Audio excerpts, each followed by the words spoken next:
back to the C Morning Show, guys. Since today is Jakarta's anniversary, let's explore our beloved capital city a bit deeper. Yes. Yes. James, you owe me a Coke. All right. As we know, one of the trademark traditions of Jakarta is our pantun or rhymes. Yes. Pantun can be specified as a form of traditional poetry. My apologies, which can be used for entertainment, advice, or even social criticism. So why don't we take a shot at performing some pantun I can go first. ourselves, I can go first. starting from Rasha or me? You. I'll open up Yeah, a segment. okay. This is just an opener. Okay. Di kulum-kulum, di kunyah-kunyah. Cakep. Assalamualaikum semuanya. That's just one way to open a segment. That's it. All right. You have one. Proceed, Yes, I continue. do have one because today's a still celebration mood for Jakarta's birthday. Something related to that. Okay. So, ke pasar Minggu naik kereta. Cakep. Beli baju dan beli papaya. Artinya, Selamat ulang tahun DKI Jakarta. Semakin maju dan bahagia warganya. that's a good one. That's a good one. That's a good one. Okay, your turn. You guys are so used to doing this, right? Because they used to belong to the pageant that is done by the governor, the government of Jakarta. I'm not, so I'm gonna mess up, but I'm Take a gonna try shot. anyway. No, you're not. No, So, we ready? Yes. I'm reading. Liburan ke Bali, jangan lupa membeli cenderamata. Cakep. Cendeраmatanya buat dibagi ke sanak saudara. Asik. Selamat ulang tahun Kota Jakarta tercinta. Semoga macetnya reda. Amen.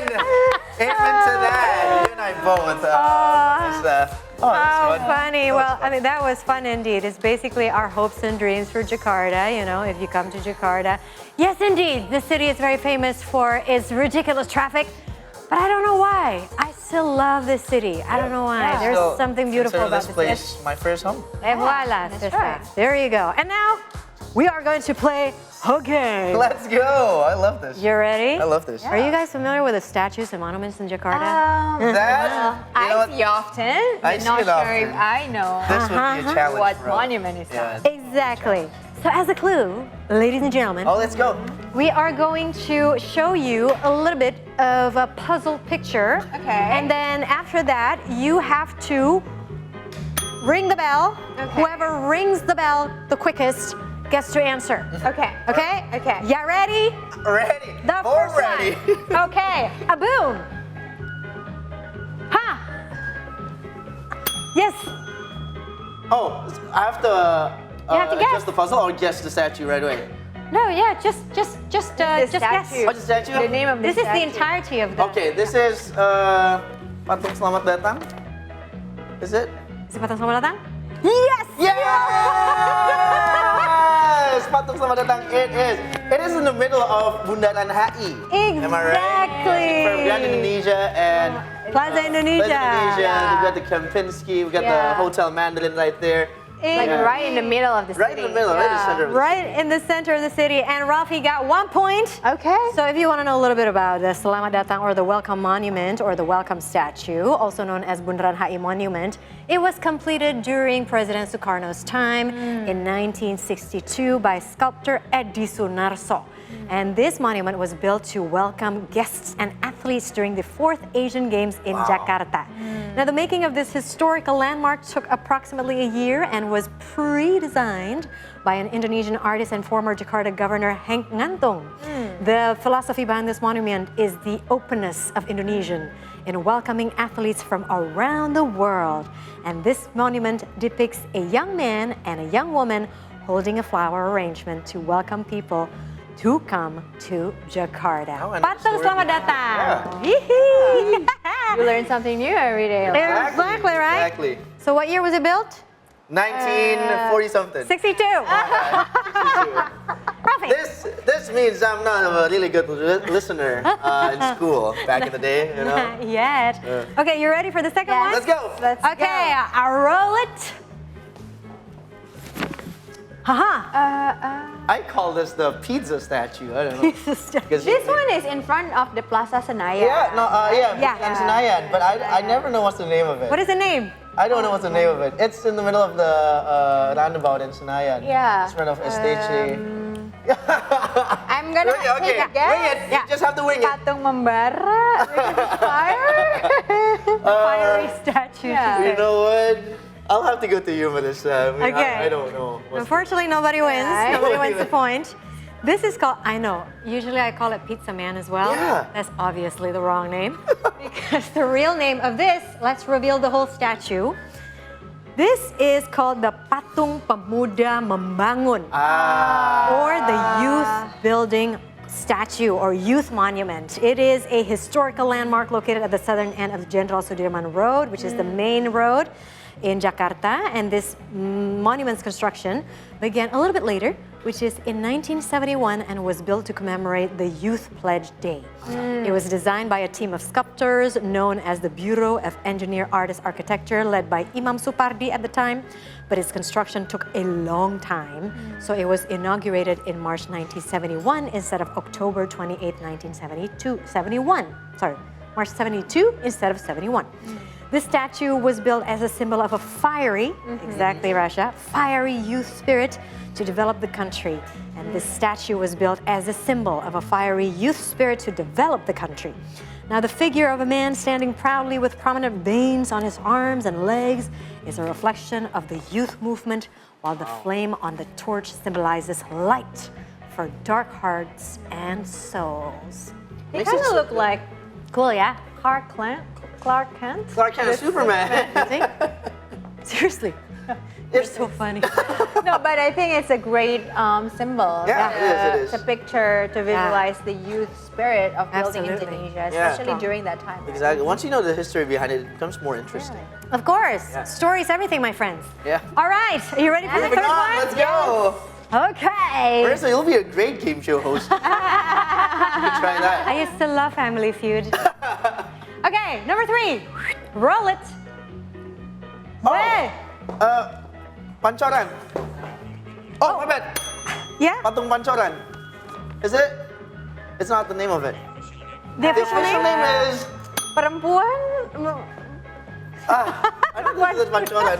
I don't know what's the name You're of it. close. I'm You're close. It's called Tugu Pancoran. Tugu Pancoran. Or Dir. Tugu Pancoran. Okay, I guess so you get bad at this. half a Half a point. Tugu Pancoran. Tugu Pancoran, or the official name is, I've only learned this as well, Dirgantara Monument. Oh. Dirgantara Monument, also known as Tugu Pancoran, was built during the reign of President Sukarno. The making of the Dirgantara Monument was related to President Sukarno's vision of the Indonesian aerospace. Sukarno asked the sculptor, again, Edi Sunarso, to make the Dirgantara Monument as a form of respect for Indonesian aviation heroes. The 11-meter high figure of the monument is depicted as a male figure with a hand gesture towards the sky, as if preparing to fly through the air. And President Sukarno at that time gave direct instructions to Edi Sunarso regarding the statue-making idea, and at the same time, he also often supervised the workmanship. Unfortunately, President Sukarno died before this monument was finished. Tugu Pancoran was built from 64 to 65. So 1 year. Yeah. There you go. There we go. Interesting, yeah? Yeah. Pancoran. very You ready for the fourth one? Fourth, this is the last There's one. Hang on a Another minute. I'm checking. No. It's not the last one. We have two more. This is, yeah, 2 more. Okay, let's go. Number 4. Puzzle it up. Boom, boom, boom. Lasha, you want to have this one? This is in Tamrin. Come on. Bell. I actually. You wanna do that? You wanna answer it? Please, go ahead. Okay, come on. Is it Tugu Tani? Yes! Yes. Correcto mundo. You are correct, my friend. Tugu Yeah. Tani.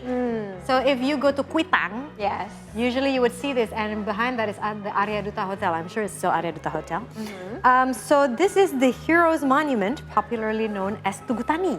It was inaugurated in 1963, located in Kebon Siri Street, Jakarta. President Sukarno was initiated the creation idea during his visit to Moscow in late 1950s. He then invited a social realist sculptor, Matyev Manizer, and his son, Osip Manizer, to build Tugu Tani.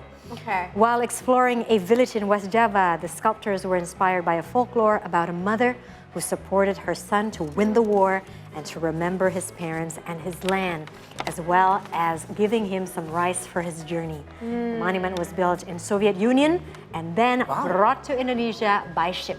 So it's made in the Soviet Union. Yeah. At the Made in time, Russia. Soviet By a Union, Russian. right? Yeah. And brought here. Wow.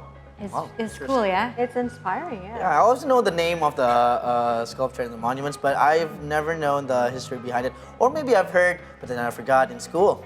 Now I know it again today. So Well, thank there you Marissa. go. We're doing a refresher here. A history lesson. Yes. All You right. ready for the fifth one? Yes, Fifth and last one. right? Okay. What's your point, Rasha? Neil. I'm so. You're Get so this good one. at this, Get though, this Ralph. one, Marissa. Get this one. If I give her business questions, she will be able to I answer. know, right? Thank God this is not a business segment, or else I'll have 0 points right now. Exactly. Okay, puzzle number 5. Which? Boy. Hey, Ooh. hey, where is this? Is this Lapangan Banteng? Is Yeah. this Andri? Is Lapangan Banteng? Lapangan Yes, Banteng. I think it is Lapangan Banteng. So, Yeah. but what's the statue or the Nah, monument? that I don't know. I know Lapangan Banteng. I've been there quite a few times. But actually, I want to give it a go. I was hoping the last monument would be Monas. You know, just because it's obvious. And it's like right across. Right across our studio. Okay, But no, this is you like wanna 15 try? minutes away from our studio. You want to try? Patung Pemuda Oh. Bangkit. Unfortunately, it's not that, my dear Rasha. Okay. This one is called, whoop, let's see the whole puzzle. Let's put the puzzle together. There. This statue is Patung Pembebasan Irian Barat, or West Irian Liberation Monument. This is another work from the sculptor maestro Edi Sunarso. And this monument was built to commemorate the return of Western Irian into Indonesian territory in 1962, which was previously claimed by the Dutch. The idea of this monument came from, again, our first President Sukarno, then translated by Henk Ngantung in the form of sketches, which is at the time sparked from Sukarno's speech in Yogyakarta. The figure of this statue is in the form of a shirtless man standing slightly leaning back. His legs are stretched and his hands are stretched up, breaking from the chain. His mouth is wide open as if shouting the word Merdeka, or freedom, or independence in English. Now, the West Irian Liberation Monument was inaugurated by President Sukarno on August 17th, which is our Independence Day, but in 1963. Well, there you go. We've just learned the history. So much history. No, I that's know. Learning about monuments. Yeah, and that was History 101 from Marissa. Yeah. That's History 101. Thank you, Marissa. You'd be a great teacher. You are a teacher, actually. I was Yeah. a teacher. You are. I was. You still are? Well, I mean, I used to be an English teacher, but hey, you, I, and you are teachers because we're here talking about all the facts, right, to our audience members from all over the world. And we're celebrating the 496th Jakarta anniversary. And we have foods from all around Indonesia. Look at this. This is very Specifically interesting. around Jakarta. Oh, sorry, Jakarta. And this My one, apologies. if the camera can look a bit closer, it's called roti buaya, Yeah. which is a very famous bread that was made by Jakarta people and usually used in celebratory events such as weddings of Betawi people, which is the original people from Jakarta itself, right? Yeah. And we have a beer right here. It's Bir zero peletok. alcohol. Bir peletok, everyone. Yeah. Just a lot of ginger and sugar, which is really nice. yum. I like it. Just like jamu. Yeah. And there's also an interesting story about this roti buaya, right? If you see, this is the shape of a crocodile. Yep. And as Rasha mentioned earlier, people usually give this to couples who are getting married. There's a saying in Indonesian called buaya darat, or land crocodile, which actually explains the behavior of men who are disloyal. But funnily enough, crocodiles as animals are actually very loyal. They're actually monogamous. Yeah. So I don't understand where that expression comes That's from. the irony. I know, right? It's cute, no? See? It is. Croc. Correct. They, Crocodile. they can make like different sizes of it. Yeah. Like if you want to It's have so like cute. so big, it can look like a real They're crocodile. treating it like a pet, Marissa. I know. because yesterday I saw a baby crocodile and I actually caressed its back. Aw, so you got used to anything crocodiles. Yeah. Just not the buaya darat, right? No. Can I please not have that, Rasha? Yeah. Shall we not have that? But ever? when we talk about Jakarta, there's a lot of things that we can discover in our lovely city of Jakarta. And we are now today celebrating the 496th Jakarta anniversary. It's a special edition, special Yes. episode. Yes. We opened it with a bajai. Baja, and we're like relaying pantun Yeah, and this is learning fun. about monuments and its history and also the food in Jakarta. So happy birthday again, Jakarta, and we hope that we're going to continue evolve. Some interesting fact actually, like in terms of if Jakarta is its own country, it's actually considered as highly developed country. Yeah. Highly developed city. Only like small difference with New York actually in terms of human development. Seriously? index. Yeah. So this is how great Jakarta is, and also yeah, and also in terms of public transportation, infrastructure, the development and evolvement that we see is so huge compared to just a few years back. Especially with the MRT, with the Yeah. Yes, MRT. Yeah. So helpful. Yeah, so a lot of great stories in Jakarta, a lot of cultural, like melting pot. Melting and a pot, lot that's of the word I different was looking people, for. And like you just have to go to Jakarta to feel the vibe of like this vibrant community, people that you will not find anywhere else in the world. Right? Yeah. guys? Yeah, thank you, Rasha. So we'll be talking more about Jakarta later on the show because this is a very special edition. So after the break, we will recap some news from earlier in the show. So stay with us here on the C Morning Show. I'm enjoying you. I know, right? Ini apa sih?